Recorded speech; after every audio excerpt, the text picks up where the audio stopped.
Alright, hey guys, this is the follow-up from the other day. You got to kind of see me sporadically hardening the leather from its raw condition to hardened pieces. So what we have here are two left gauntlets that are not assembled yet. They're all leather hardened Demi gaunts. Okay, and then this is the right one that I just finished just a little bit ago. Okay, so as you can see, just still your classic leather job and everything. These came out really well. I mean, they're extremely hard, almost like a hard plastic, if you'd say, but just the slightest amount of bend. So I prefer hardening it to where it's got just that very slight amount of bend. So that way, essentially, when you take hits, it's got just a little bit of flex. But that's just personal preference, of course. So I told everybody that I would start getting a little more in-depth and everything with my processes here. So essentially what I've got is the hand guard, or the actual piece that goes over the knuckles, the middle of the hand, and a wrist cuff. Okay, I always start with the center piece here. Okay, so the reason being is it just gives me a guide essentially to do the riveting off of and keep everything nice and lined up and just looking pretty like it is.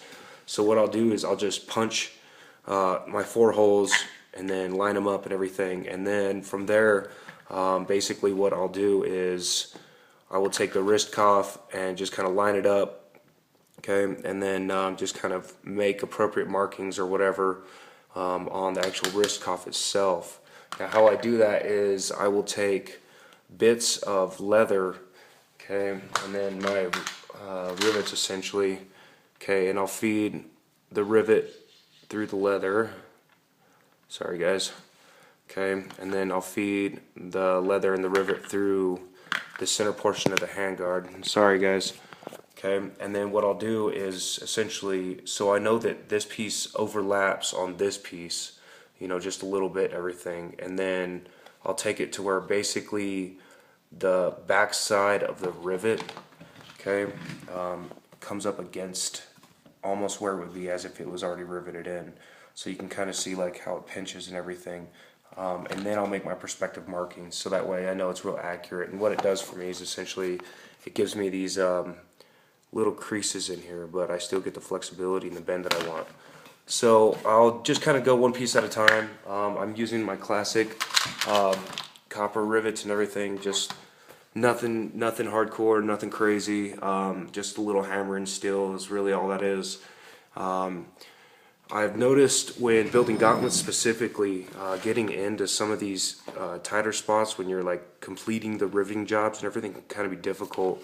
So I've just found that with something that's got a little bit more of a point, I can kind of just lay it over wherever I need essentially and get into those tighter spots. So as far as punching the holes in the leather itself, before hardened, I highly suggest using your classic leather punch or whatever you use.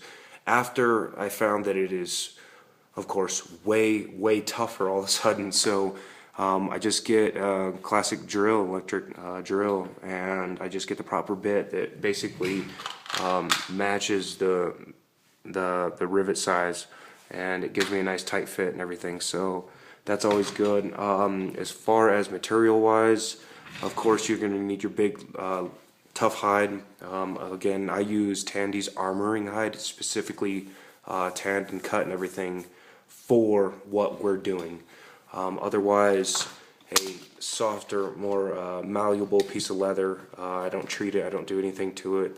I didn't even dye this stuff. I just kind of bought the surplus, you know, scrap stuff, and I get, you know, decent sized chunks, and I can get everything from the little pieces to, you know, the longer ones for the strapping and everything. So just your classic razor knife, rivet set, ball peen, and you know, all your odds and ends and everything.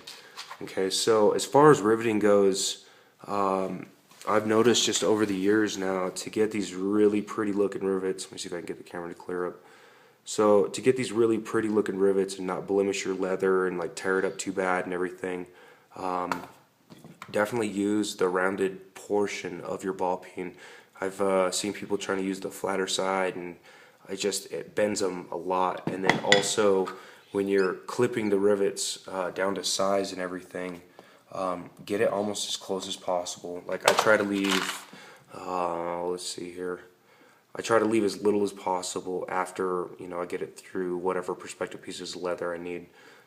That way it's just less rivet that you're hammering, and you're still getting that fold over on the rivets themselves that keep the rivets and everything trapped. So essentially, yeah, that's where I'm at, guys. So still in pieces, one that was completed, and the other job that you guys might have seen before. This is just a little tougher, a little more coverage and everything. This is my personal one, but it's just my personal preference and everything. So yeah, we'll follow up with you guys. Thanks.